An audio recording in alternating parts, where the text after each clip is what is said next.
millions of years ago, the forest thundered with the footsteps of giant dinosaurs. They were unstoppable and dangerous, at least to the plants. These were the herbivores. Today, dinosaur hunters are using new methods and sheer ingenuity to uncover the bizarre and clever ways plant-eating dinosaurs fended off attackers and devoured vegetation. Experts are revealing how some grew to be the largest animals that ever walked on Earth, and how others relied on magnificent and deadly armor as they struggled to protect themselves.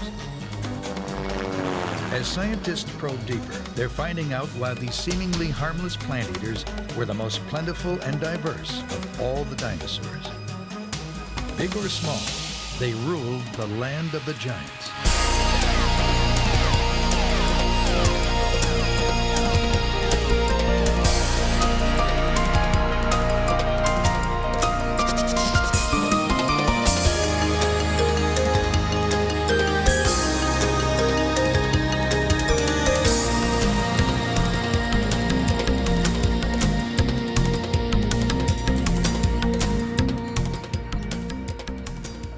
Meet Nancy, the world's largest touring dinosaur. She arches 3 stories into the air, and soon she'll stretch longer than an 18-wheeler.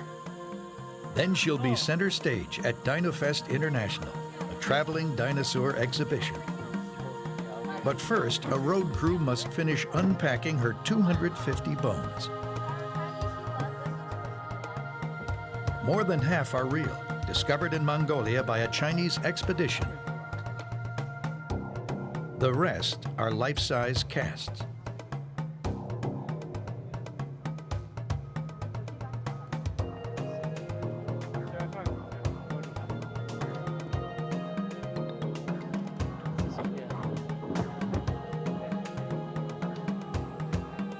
From her frame, scientists can infer much about how she lived, the adaptations and defenses that made her a success.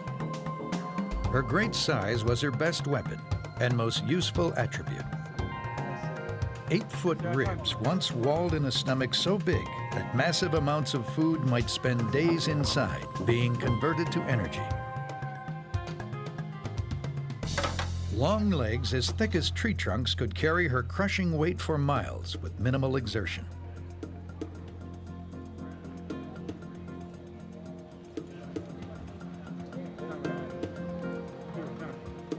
Her huge feet were twice the size of an elephant's.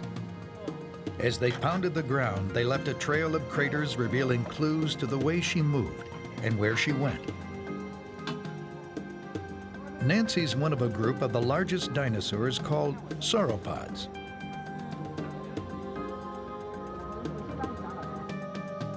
Their remains are found in Jurassic and early Cretaceous sediments, about 200 to 100 million years old.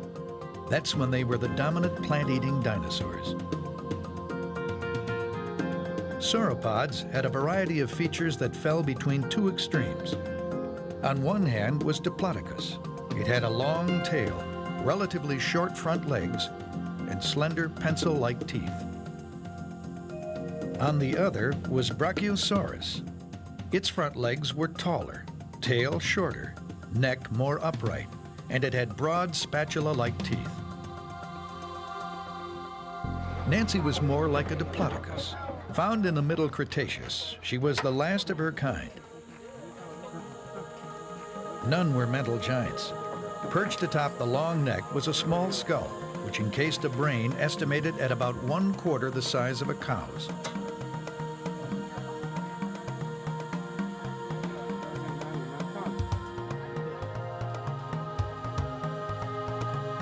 At the other end was a huge tail that could send attackers flying with a mere flick.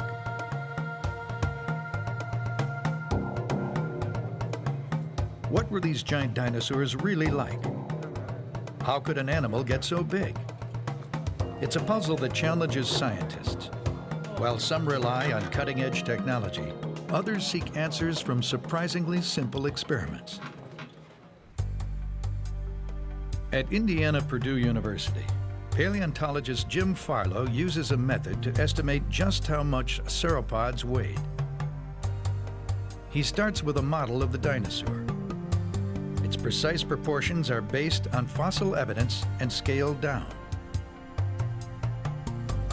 He submerges it in a container of water and measures how much is displaced. That gives him the model's value. Next, knowing the model's scale, he can figure out the volume of the actual dinosaur and convert it to weight. Farlo's calculations show that a large sauropod might have weighed nearly 60 tons. The really biggest sauropods, the ones that would have been at the upper end of the size range, you may be talking about animals that would have weighed 10, maybe even 20 times as much as a large elephant. And that's just something that your mind finds hard to comprehend. As often happens in science, solving one puzzle leads to another. So the obvious question is, why were they able to get so big when very few land mammals have been able to do the same thing? Well, truth in advertising here, I don't know, if you want the absolute truth, but I can offer some educated guesses. Farlo and other scientists believe the sauropods era had become greener than the one before it. Evidence shows that carbon dioxide levels rose. Since plants use carbon dioxide as food, plant life flourished. With more food to eat, sauropods could grow to enormous sizes. But Farlo thinks these plants were low-grade and nutrient-poor. How then did sauropods grow and stay huge on such inferior food? To learn more about large plant-eating animals, Farlo is visiting Jed Friel's farm in Auburn, Indiana. Jason's up there. You want to ride along? Yeah, sure. He'll get the gates for us.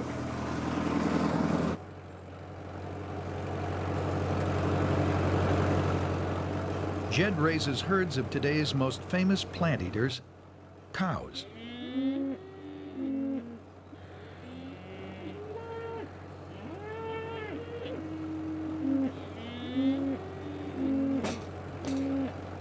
How much of that would one cow need in a day? Well, you know, it takes about a half a bale a day per cow, is what we kind of figure in the wintertime. We like to see them have about 25 pounds of hay per cow to get them through the winter every day. Digesting hay is a complicated matter. Once it's swallowed, it's softened in one of the cow's 4 stomachs. Microorganisms then break it down even more, extracting vitamins. Then it's regurgitated and chewed again, known as chewing the cud.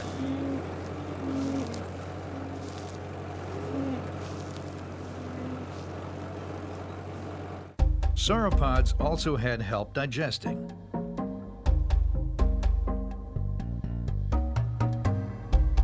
Some scientists believe they swallowed stones called gastroliths, like modern birds do. The gastroliths may have rolled around inside their stomachs or gizzards, grinding the vegetation into small digestible bits. Also, according to Farlo, it takes a long time for food to pass through a huge animal's enormous digestive tract, giving microorganisms more time to extract nutrients. So sauropods could digest even the poorest quality plant material. I like to say the equivalent of shredded newspaper. And I suspect that sauropods could get by on that stuff. They were among the best herbivores that have ever lived, I suspect, in their ability to survive on really crummy food. Sauropods were built to eat. They took full advantage of whatever plant life grew around them. But how much food did one of these giants eat? Well, if Jed was feeding sauropods instead of cows, he'd probably need a lot more land. Jed was telling me that a 1,000-pound cow, if we were going to pasture it, about 10 acres, which is about the size of the field that we've got around us here. If we want to compare that with what a sauropod is doing, a 50-ton sauropod that's warm-blooded, you're probably looking at something like 270 acres, which is basically a little bit farther than as far as you can see from this hill we're on. A single sauropod could consume almost 700 pounds of vegetation in a day. That's if it were warm-blooded. But not all scientists are convinced dinosaurs were warm-blooded. In fact, Farlo thinks warm-blooded sauropods would have devastated plant life so fast, nothing would have been left for them to survive on. So they must have been cold-blooded. Warm-blooded animals like cows need to keep their internal temperature high by eating lots of food. Cold-blooded animals like lizards rely on the sun for warmth and eat less. If cold-blooded, a sauropod would still need to eat almost 250 pounds of plants every day. Whether warm-blooded or cold, sauropods must have had voracious appetites.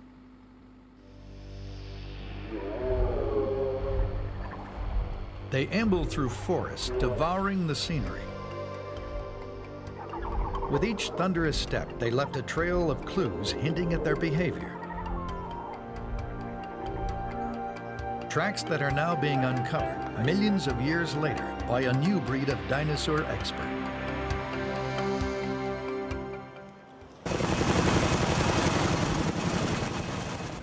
Flying high in the sky, dinosaur expert Christian Mayer has spotted traces of huge dinosaurs in a Swiss mountain range known as the Jura, the place where the Jurassic period of the Age of Dinosaurs got its name. He's discovered dinosaur trackways here, covering an area 3 times the size of New York City. It's called a mega track site.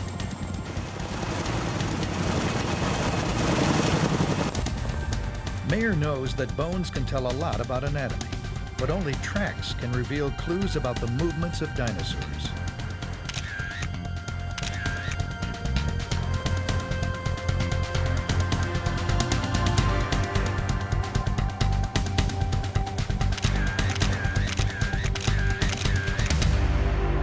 Mayer also knows that it takes years of experience to interpret tracks. So he's asked track expert Martin Lley from the University of Colorado at Denver to help. The first order of business for Lley, Mayer, and assistant Dorothy Hippler is to map the track site using aerial photographs. And the same with these over here, for example.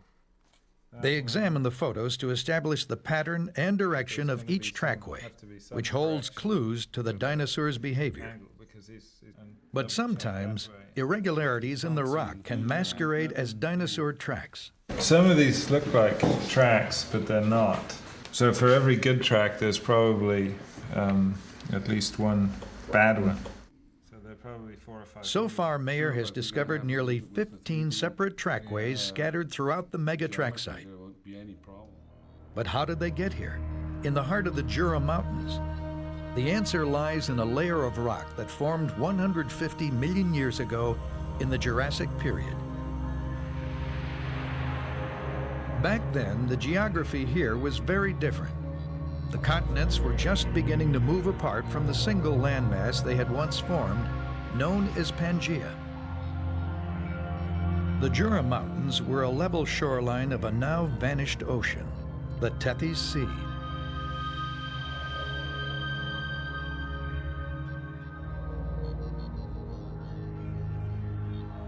After dinosaurs trampled a soggy shoreline, sun and wind dried their tracks, which hardened like concrete.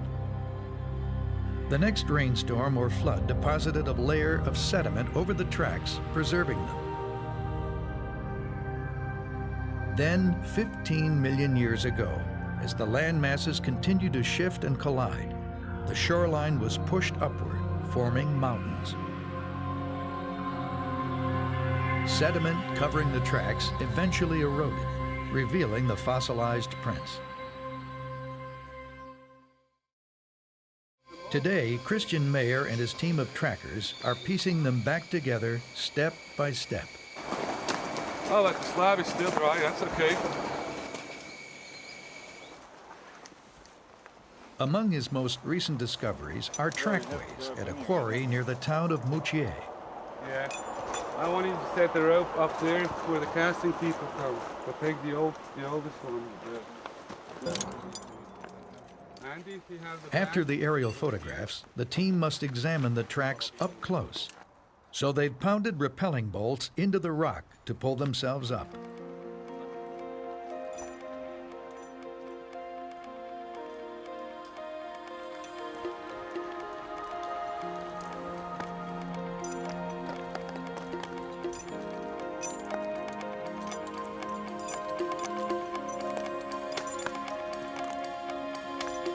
Studying tracks made by animals millions of years ago is dangerous.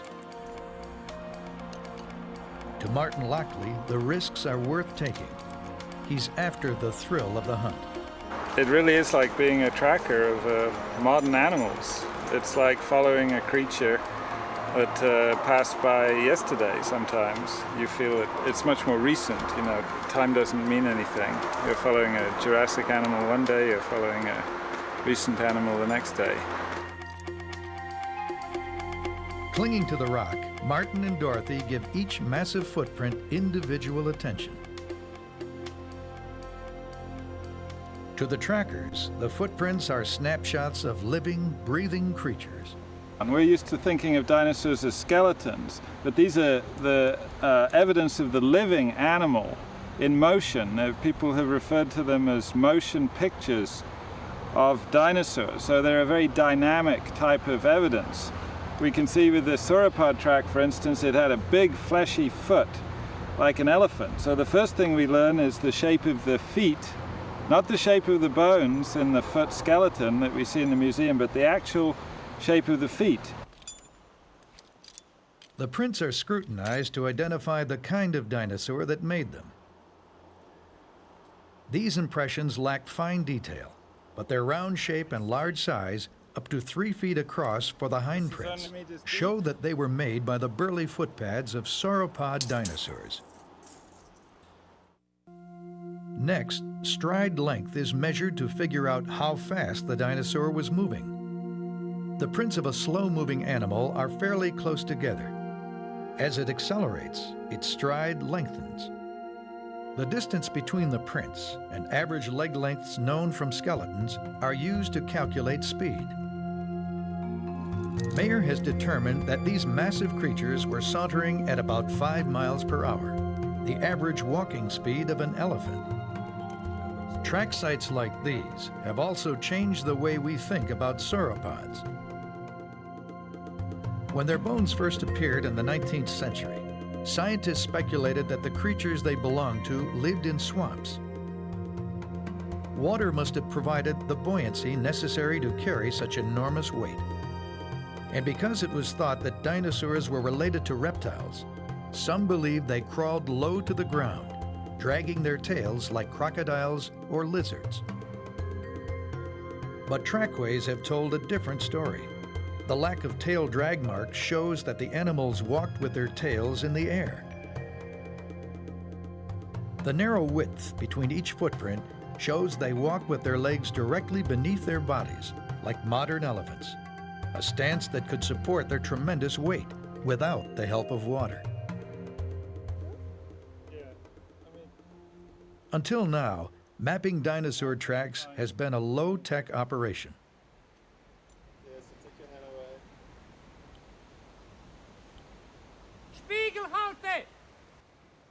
Today, Christian Mayer is testing a new method that uses lasers and computers.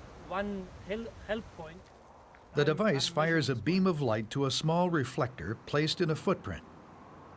By measuring how long it takes for the beam to return, the computer calculates the distance to the footprint. It's very simple. I can do it like this. I can just put 1 point on this area, and he's calculating immediately the area, the surface, and surface will appear here. I'm looking forward to the results. I Okay, think this will be I will a be great also. thing. The depth of each print is also recorded. From the data, the computer will generate a 3D contour map of the site. Yes, I can measure whole stability. Because prints of the same depth were made at the same time, Mayer will be able to single out an individual trackway from multiple crossings with the click of a mouse.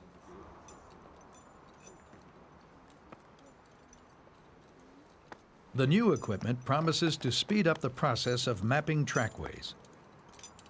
But for now, the dinosaur trackers rely on slower, time-proven methods.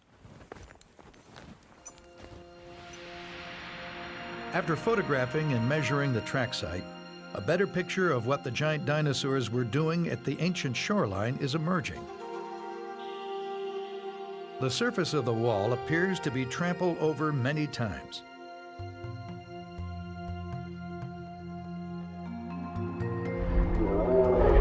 It appears that hundreds of sauropods returned here time and again, perhaps to cool themselves.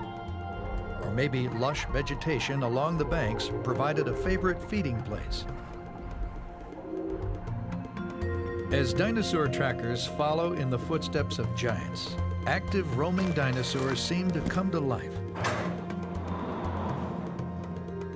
Elsewhere, a new discovery is fueling a long-simmering debate about how some of the smaller dinosaurs got around. Now this is it. These are the Badlands of North Dakota. 80 million years ago, this region of North America was crisscrossed by rivers and streams, a lush lowland leading to the edge of an inland sea.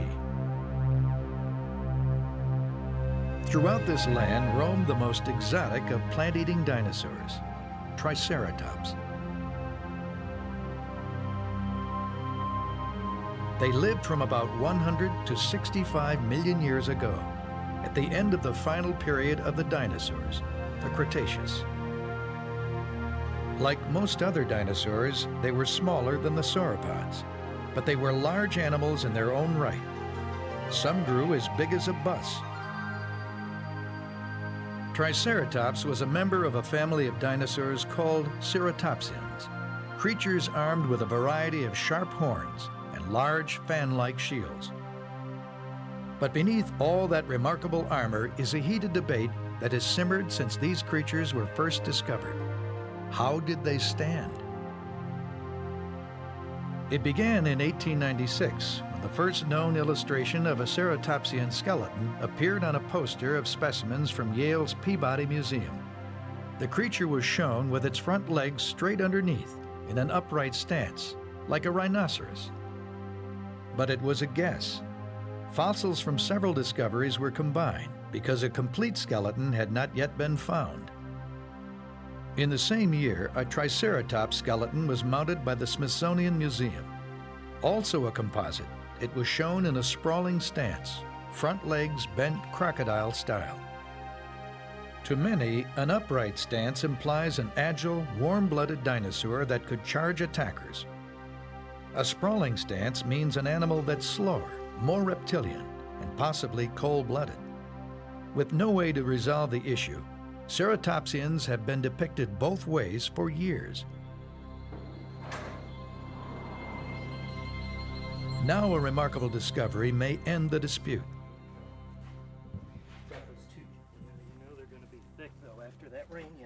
In the summer of 1994, William Gartzka, a biologist from the University of Alabama, and paleontologist David Burnham found a fascinating Triceratops in the Badlands of North Dakota.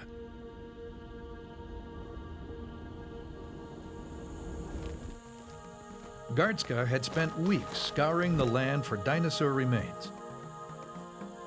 Then one day, as he was coming over a hilltop, he noticed what looked like a rib bone sticking out of the ground.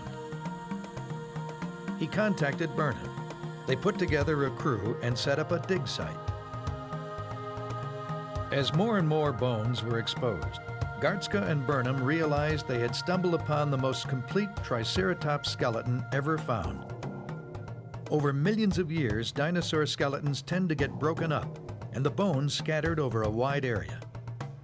But this skeleton was articulated. Most of the bones were still connected. They named their find Raymond. As Raymond emerged, Gartzka and Burnham could see for the first time the natural position of the front legs. They were straight underneath his body. Raymond and all his ceratopsian kin must have had an upright stance. Had the debate finally been settled? It looked that way, But Ralph Johnson of the Milwaukee Public Museum has some doubts. Preservation is on these bones. Before Raymond was found, he made a discovery of his own. Attach the foot now, so that's got to be rotated around. On an expedition in 1981, his team found a complete shoulder and front leg of a Torosaurus, another ceratopsian. Okay.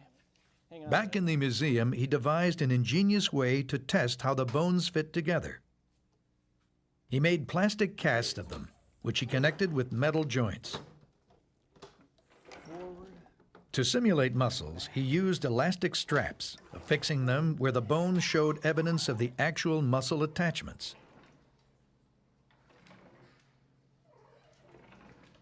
Then he hung the 7-foot model from scaffolding and tried walking the leg in both sprawling and upright positions. If the position worked, the bones would stay in their sockets. If not, the bones would slip out. The result surprised him. In this kind of traditional reptile sprawl with the front leg, everything works. The joints all line up the way they should. The muscles act on the bones the way they should. It works. You can actually get this thing to walk forward, which is what you want it to do. Now, if we go into the other idea, straight underneath the body. But when Johnson tried to walk the leg underneath the body, the bone could only move sideways, It's actually going sideways, not back and forth. into the animal's stomach. There's a way to get around that, though. When he twisted the bone around to make it move back and forth, he found another problem. Well, now you've got the elbow going in the right direction toward the head of the animal. But now our dinosaur looks a little bit like Popeye with the foot pointing out to the side. So this thing is going to be walking like this. Actually, won't be walking at all. There's no way biomechanically to get this animal to move forward by putting these legs directly underneath the body. According to Johnson's experiment, the case was closed. Ceratopsians must have sprawled like crocodiles.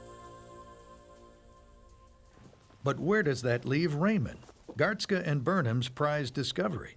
Raymond's forelimb and hind limb are clearly in an upright position. This is not what you'd expect from a lizard-like posture. He's standing on his tippy toes, and so that enables him to move at greater speeds, kind of poised like a runner.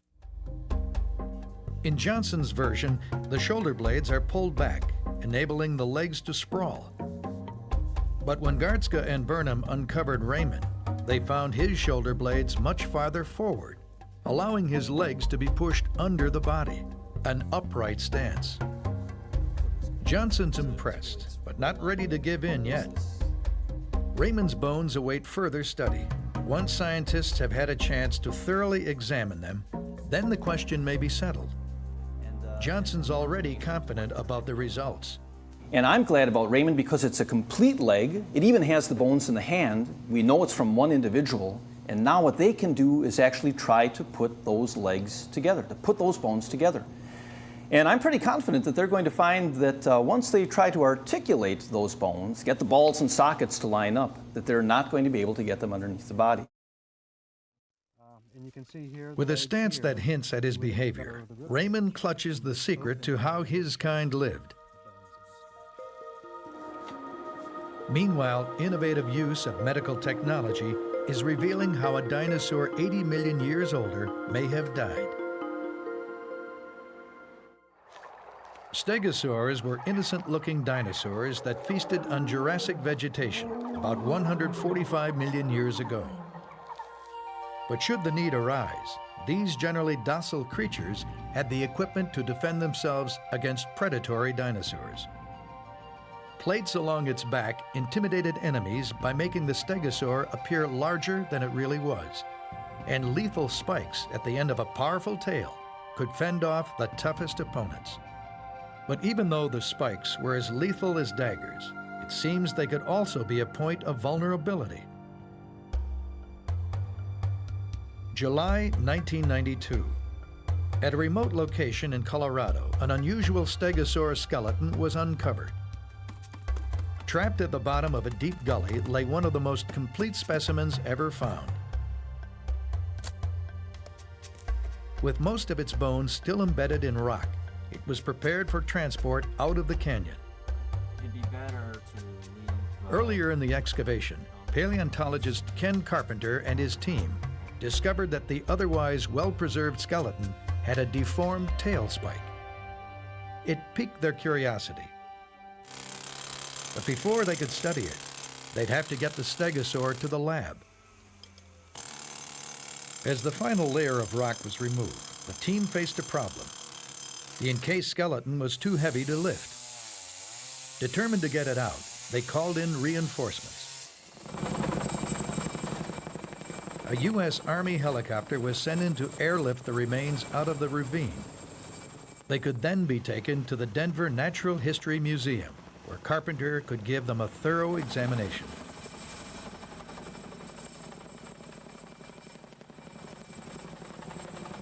The helicopters are designed to raise 20th century battle tanks. Lifting the remains of a 145 million year old stegosaur wasn't much different.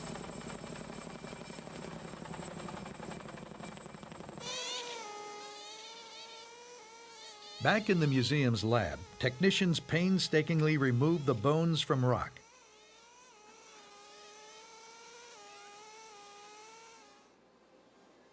Finally, Carpenter was ready to perform the autopsy. He began by focusing on the disfigured tail spike. I didn't quite know what to make of it. I thought maybe it was due to crushing from the weight of the rock that was encasing it. I mean, certainly if we look at this more normal spike, we can see that there's quite a bit of difference in the shape. As Carpenter studied the bony spike, he noticed that it showed signs of healing and regrowth, indicating that it wasn't damaged after death. He also detected small holes on the surface of the bone, suggesting disease. One possibility was a bacterial infection called osteomyelitis. If a bone has been broken and is left untreated, bacteria can invade its marrow, the blood-producing tissue held within a honeycombed structure at the center. Within days, fluid builds up, and the bone develops small holes to relieve the pressure. Eventually, the bone's inner structure is destroyed. The infection can spread throughout the body and cause death. Could this have been the fate of Carpenter's stegosaur? To find out, he would have to look inside the spike. But there was a problem. Doing this would require breaking open the rare fossil, something he wasn't willing to do. The answer lay inside Kaiser Hospital in Denver. Laurie McWhinney, one of his lab volunteers, worked there. She suggested using the hospital's CAT scan. Medical technology developed to harmlessly cut through human tissue and bone could expose the spike's interior without destroying it. I want to see if we can see some detail in that area. Okay. First, they scanned a normal spike, the kind found on healthy stegosaurs.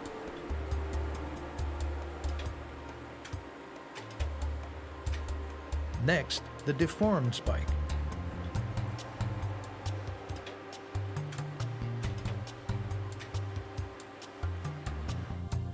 Then the scans were compared. This represents a normal tail spike. You can see the dense outer bone represented here. The bone marrow is in the center.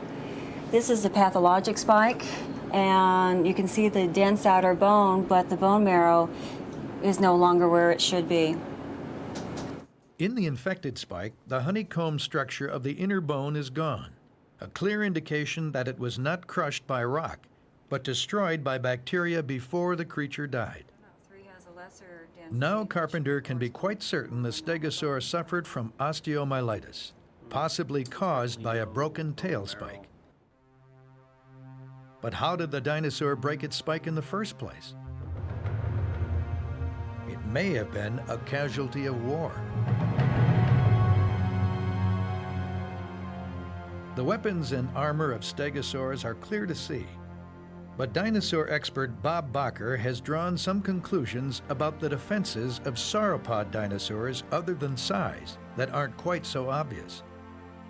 He claims to have uncovered the secret of how the sauropod he calls Brontosaurus protected itself. I'm standing in the unprotected underbelly of Brontosaurus.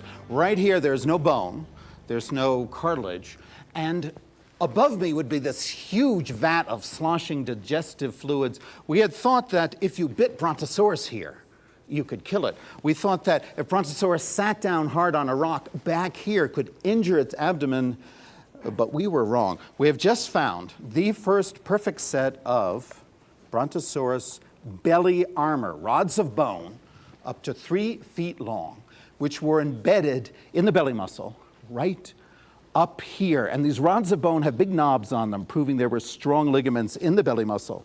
This would give Brontosaurus the strongest abdomen of any animal that has ever lived. If you were a meat eater and tried to bite here, you'd break your tooth. If you're a meat eater and jabbed a claw in here, it would pull out.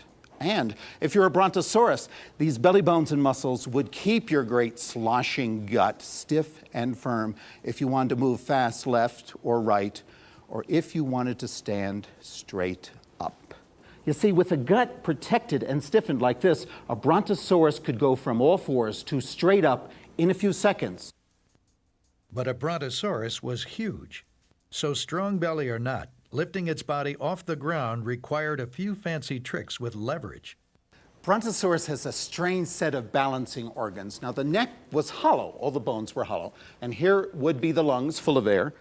But you get back here, and it's all fluid-filled gut. And then the mother of all rumps, these gigantic hip bones and thigh bones surrounded by muscle. With its light front end and heavy rear, a Brontosaurus was like a seesaw with the weight on one end. Tilting its front end up was no problem. The animal's designed to go up, and go up quick. Why would you want to tilt up? Well, this is a plant eater.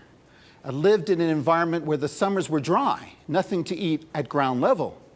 But there'd still be leaves, green leaves, on trees, tall trees. By tilting up quickly, you can access foliage that no other plant eater could get.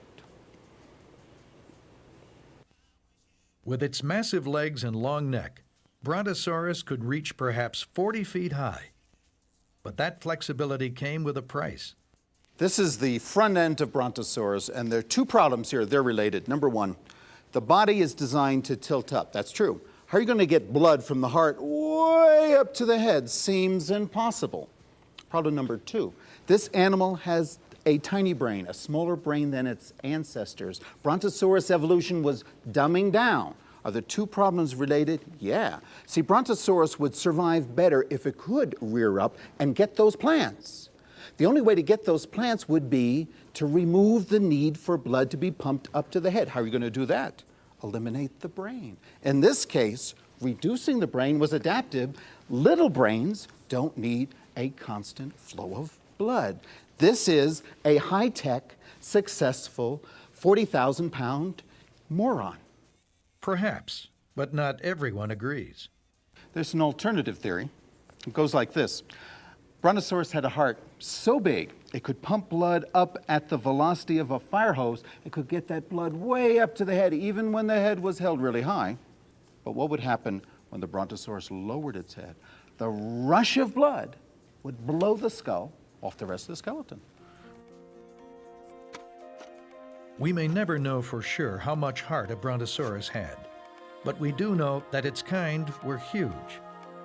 And if size was its best defense, then perhaps the safest sauropod would be the most immense, an honor now bestowed on a dinosaur uncovered in the rugged badlands of Argentina.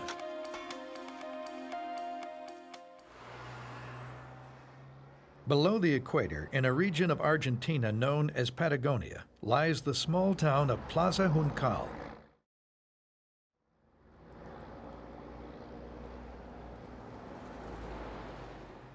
Its tiny museum is home to the remains of what could possibly be the largest dinosaur that ever lived. With a patriotic touch, it's been named Argentinosaurus.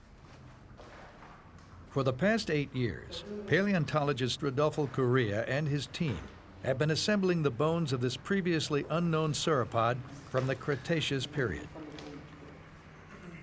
But even with the creature still in bits, Correa believes the massive bones leave no doubt about its size. The backbones of Argentinosaurus were at least 50% longer than any other vertebra from any other known sauropod around the world. The bones of Argentinosaurus were first spotted on a remote ranch outside Plaza Juncal in 1988. Word got back to Jose Bonaparte, head paleontologist at the Argentine Museum of Natural History in Buenos Aires. He sent Correa, then a student, on a 1,000-mile journey to inspect the discovery. It didn't take long for Correa to appreciate the bone's importance. Determined to get this giant creature out of the ground, he moved his family to Plaza Juncal, then arranged a job at the little museum, assembled a crew, and started digging.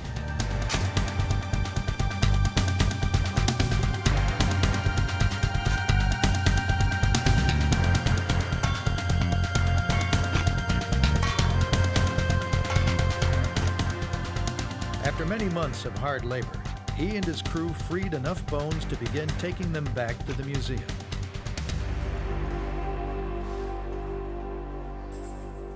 Once there, the careful cleaning of the bones progressed, and Correa began to think about the enormous importance of his enormous dinosaur. Argentinosaurus, it seemed, had become the latest in the series of discoveries of the most gigantic dinosaurs.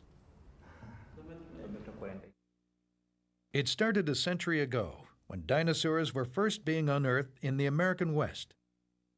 A rivalry emerged between two great paleontologists, Philadelphia's Edward Drinker Cope and Yale University's Othniel Charles Marsh. It quickly became one of the most vicious battles in modern science. Hostilities intensified in 1877, when a huge bone bed was discovered near Como Bluff, Wyoming. According to legend, teams sent out by Marsh and Cope lied and cheated, even destroyed fossils to prevent their rivals from collecting them. For 12 years, these destructive wars raged. In the end, Marsh's collectors had unearthed some of the biggest bones ever found. Among them was a nearly complete skeleton Marsh later called Brontosaurus. At an estimated 75 feet in length and 15 feet tall, it stood about as high as a one-story building and spanned the length of about 5 mid-sized cars. A new giant appeared in 1910, when the Berlin Museum mounted one of the biggest dinosaur excavations of all time in East Africa. 500 men labored to dig out 250 tons of dinosaur bones. Their greatest prize was Brachiosaurus. With a height of 40 feet and a length of 85 feet, it remains the biggest dinosaur ever assembled in a museum. It was taller than a 3-story building and as long as 6 cars. 70 years would pass before a bigger dinosaur was discovered. In 1979, in Colorado, a dinosaur was found that was so big it was called Ultrasaurus. It stood 9 feet at its shoulders, possibly stretching more than 100 feet in length. It's likely to have towered 4 stories high and spanned as long as 7 cars. 6 years later, from a rocky outcrop in New Mexico, came the longest dinosaur ever found, the Earthshaker, Seismosaurus. It had a horizontal posture, but Seismosaurus still may have reached a height of a 3-story building. With its long whip-like tail, it's estimated to have spanned 150 feet, nearly the length of 9 cars. And what about Argentinosaurus? How does it compare? It could have been nearly 120 feet in length and 60 feet in height, 5 stories high and nearly 8 cars long. In overall size, Correa believes Argentinosaurus to be the biggest dinosaur ever found. The bones of Argentinosaurus are representing an animal 100 tons in weight, which is equivalent to 20 African elephants all together at the same time and at the same body. Today, Korea's team has uncovered all the bones they're likely to find. Now Korea faces a new challenge, finding a building large enough to house them. How long will Argentinosaurus hold its record? No one knows for sure, but a new challenger is already gearing up to take the field.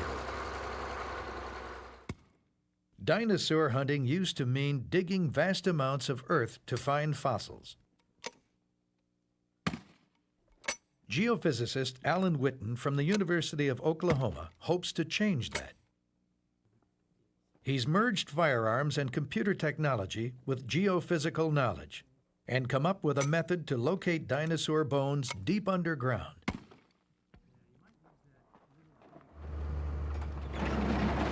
Witten has come to help a colleague find the remains of a giant sauropod from the early Cretaceous, about 110 million years ago. It might be a future record breaker, but they need to find more of it to be sure. By the time we get out there, here in southeastern Oklahoma, paleontologist Richard Cifelli and his team have already dug out 3 gigantic neck bones.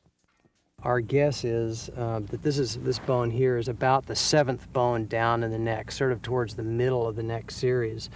And it's a good deal larger than Brachiosaurus. I mean, this is a lot bigger than Brachiosaurus, which is a huge, huge animal. So this could rival the very biggest of described dinosaurs.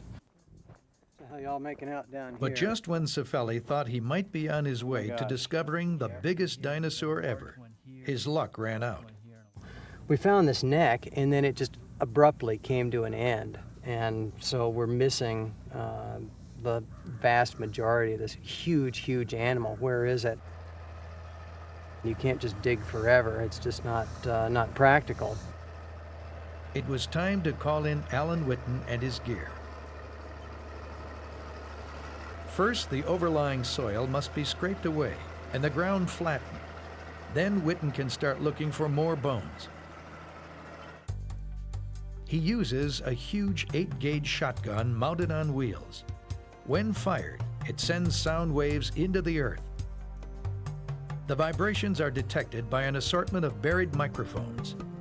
Sound waves travel more quickly through the dense bone than the sandy soil, so they arrive at the microphones first.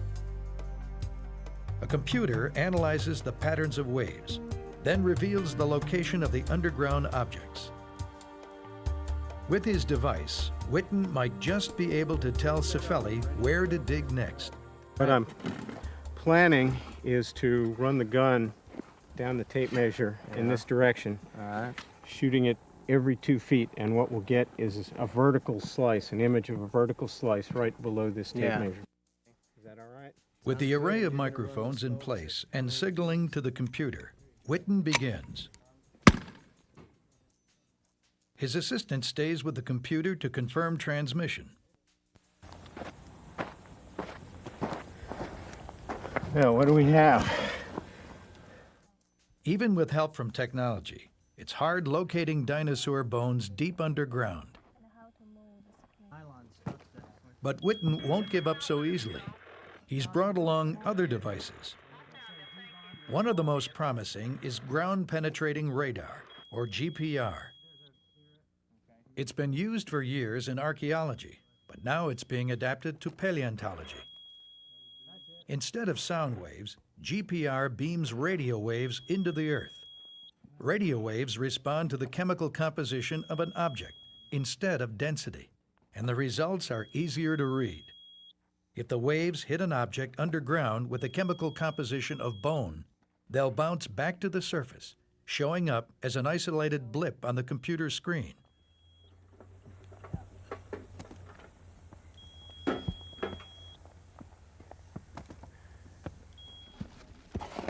Despite technological advances, sometimes bones are still found by sheer luck. Cifelli found a few more while bulldozing the site. We just stopped just in the nick of time with a bulldozer. That came down to like about this level, right where we had those bags. We've gone another 3 or 4 inches, this would have been hamburger. If Witten's work proves successful, it will prevent close calls like this and revolutionized dinosaur hunting. But the use of geophysics in dinosaur exploration is in its early stages, and this time the giant's bones have proven elusive, so the challenge will have to wait. With further refinements, Whitten is confident that his technology will be a wave of the future that will help us see deep into the past. The subtle designs of plant-eating dinosaurs don't yield clues easily. But today's technology has aided in piecing together the adaptations and behaviors that allow them to flourish in a world of vicious predators. In the end, it's the energy and imagination of men and women that have helped us to better understand these unique dinosaurs and recreated a world that was lost millions of years before the first human walked the earth. Today, the bones of perhaps only 1% of all the dinosaur species that live have been uncovered. Imagine what's still waiting to be found.